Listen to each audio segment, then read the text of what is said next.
just delightful to get to hang out with you again, even though we're about 1,000 miles apart right now. So friends in Minneapolis and around the world, good evening from Montgomery, Alabama. I got into this concept of changing lives when my life was changed. There are three things I found that will change life. So for those of you who consider yourself coaches, leaders, teachers, mentors, this is where I always ask for a little audience participation. In the room, I'm going to ask you to raise your hand. Not yet. In Zoom, I'm going to ask you to cover the camera with your hand. Not yet. If the answer to this question is yes, raise your hand, cover the camera. Here's the question. Has your life been changed by a mentor, coach, or teacher? Here's what I know. And Kevin, you had a few people raise their hand there in the room. Here's what I know. The faster your hand went up, the more likely you are that coach or teacher who changes lives. So what I want to do is I want to give you a quick checklist. I'm a checklist oriented guy. So as an ENTJ, one of the things that I know about the world is I want to make sense of it quick. I want to think my way into and out of problems. And I want to set some kind of a plan that I can use later.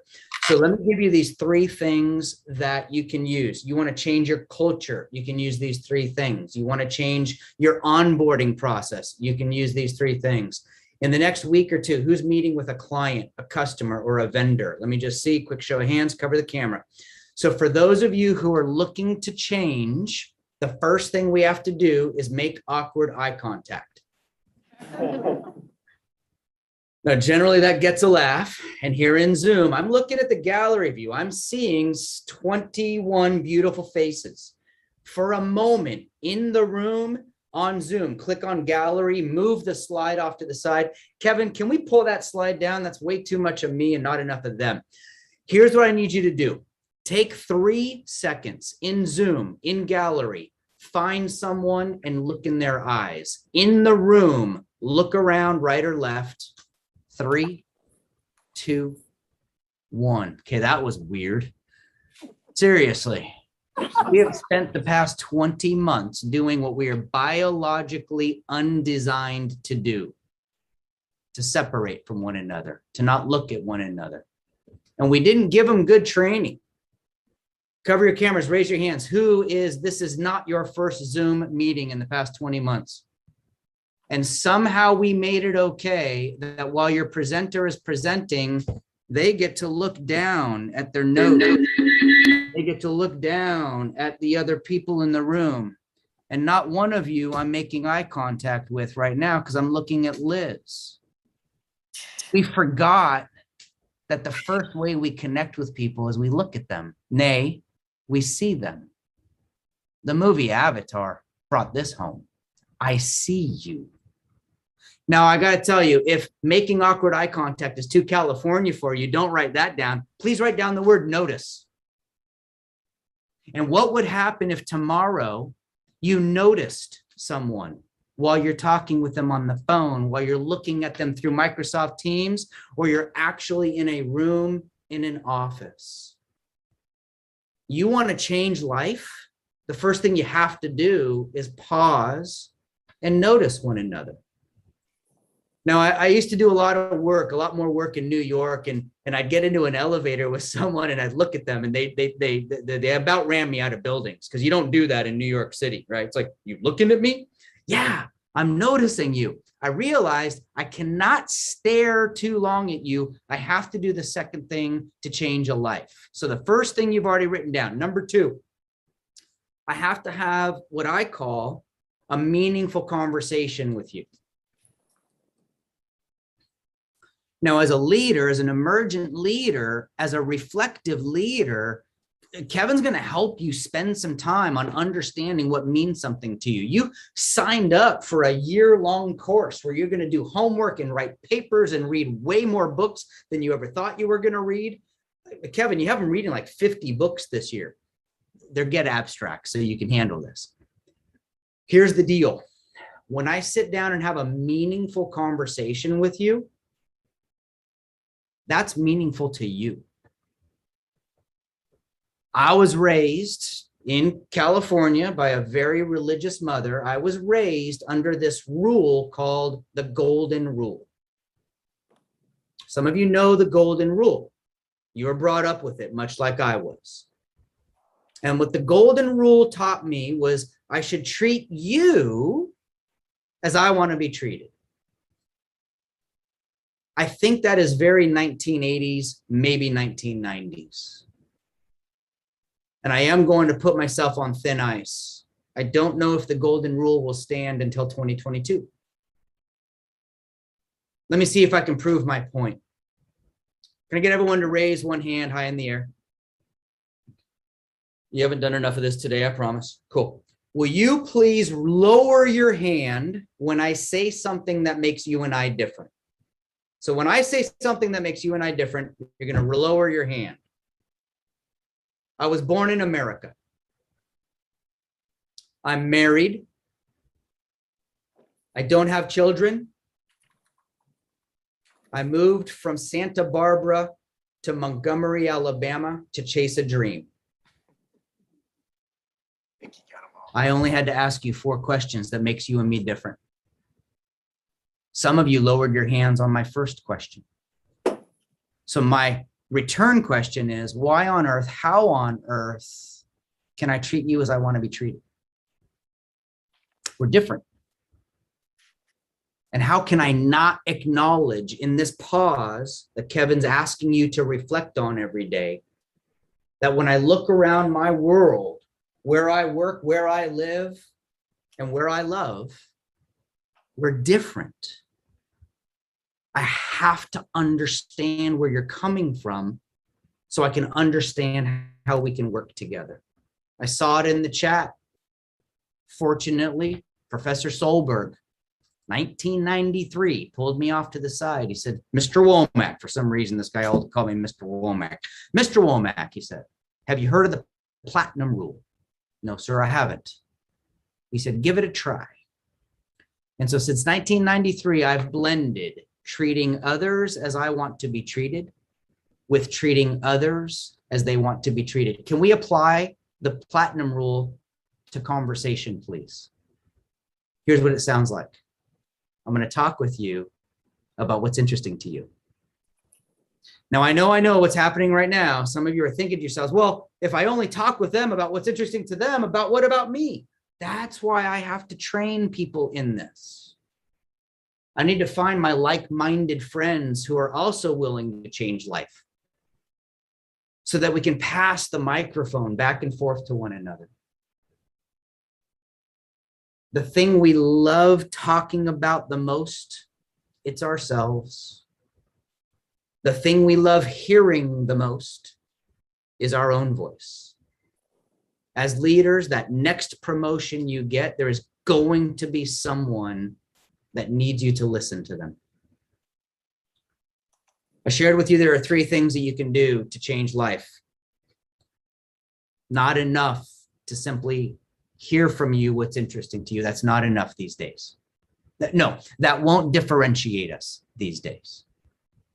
I mean, in the moment, let me do this. I'll say this with a smile. In the past month or 2, how many of you have connected with someone and in that conversation you felt heard, you felt seen, you felt good about being you? Is there anyone on the room that would raise their hand? You're right, you're there. It's like, oh my gosh, they're hearing me. They're listening to me. If it's in your personal life, it's like, I think we're still in love. Then you walk away. And here's, I think, how we can differentiate ourselves. What would happen if a week or a month later, we followed up with that person? Now, for those of you who just wrote follow up, hold on. I need you to add comma appropriately. What will differentiate us is we'll have a conversation. You'll attend a class tonight. I'm going to pour my heart into this. Kevin's one of my best friends on the planet. I'm going to give you everything I've got. I'm going to drop a link in at the end, and some of you are going to offer some prompts or some feedback for me or some questions. Kevin, you and I both know if I do not come back to this group with a reflection on their reflection, I've lost the opportunity. So let's talk about this follow-up comma appropriately.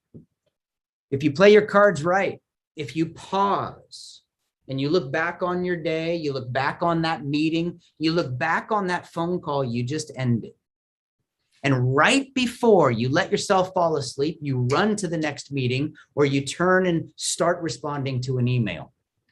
By the way, did I just describe anybody else's life except for mine? You end one meeting and you pick up the phone, you end one phone call, you go scan email while you're driving. Don't do that, but you know you do that.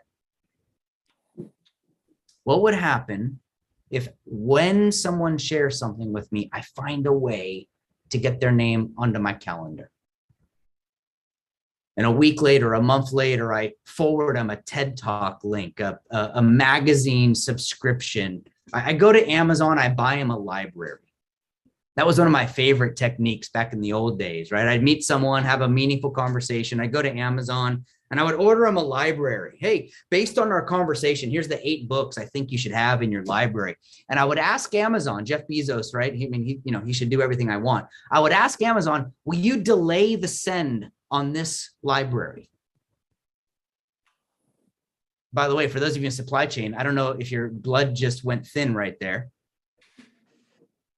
I want to delay the send so that in 10 days, a box shows up on their desk with a note that says, hey, we were talking about that challenge you know that you're going to face this year. Here's the 8 books I would have in my library if I were going to face that challenge. By the way, if you already have these books, why don't you pass them on to someone on your team who needs them? If you play this right, folks, you'll make awkward eye contact with someone tonight in class or tonight on Zoom. You'll have a meaningful conversation. They're going to share something about what they're dealing with, what they're managing. And in a couple of weeks, when you reconvene, you can send them a private chat. Right now, you might already be sending your buddy a note. So when do you apply this? Well, let me talk a little bit about culture and change.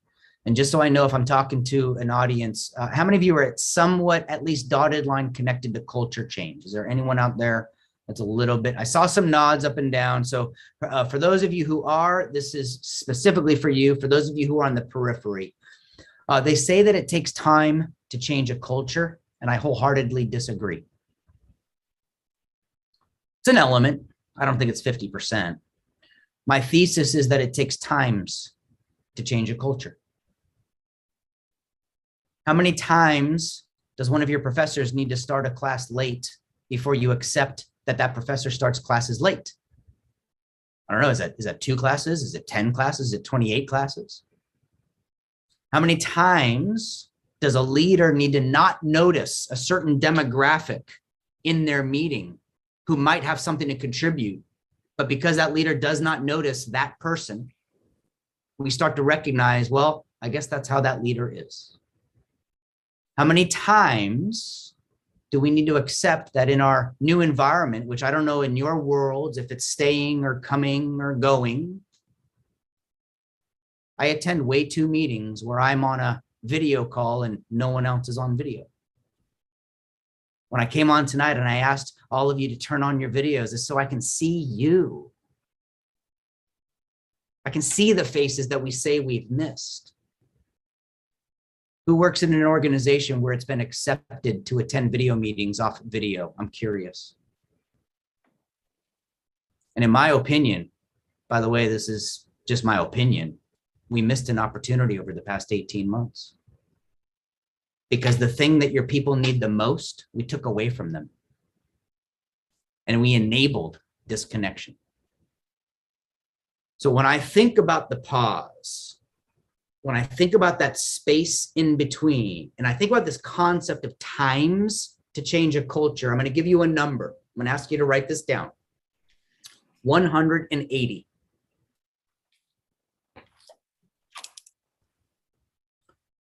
I want you to test this. I want you to play with this. I want you to push on this. I want you to prove that it's right, wrong, or you need to make it your own. But I believe you have 180 seconds each time you walk into a room to change that room. I had 180 seconds tonight where you were going to decide, am I going to listen to this cat or am I going to do email off to the side? You're going to go on break eventually this evening. You're going to come back. And in those 180 seconds, you're going to decide, do I need to lean in or can I kind of listen? You're going to log onto a phone conference call, a video conference call, or for some of you who are blessed to be able to go to an office tomorrow morning, you're going to walk into a meeting and the first 180 seconds, your leader is going to make it or break it. And just to bring this home, if you're willing and we're getting along, I'd love to see a show of hands. Who's walked into their home at the end of the day, seen the people that they love and cherish and would do anything for? And who's ever blown it in the first 180 seconds? Me too. There are three things I would reflect on if I were going to make change. Who do I need to notice in the next 24 hours? What meaningful conversation can I get them to share with me? And how can I manufacture and influence a way to let them know I'm with them for the long haul? Now, Kevin's going to talk about reflective practice and reflection. And everyone on the call and everyone in that room, you have your own. You replay a meeting, you replay a phone call, you replay a fight with a loved one. What we're asking you to do is to codify your own reflective practice.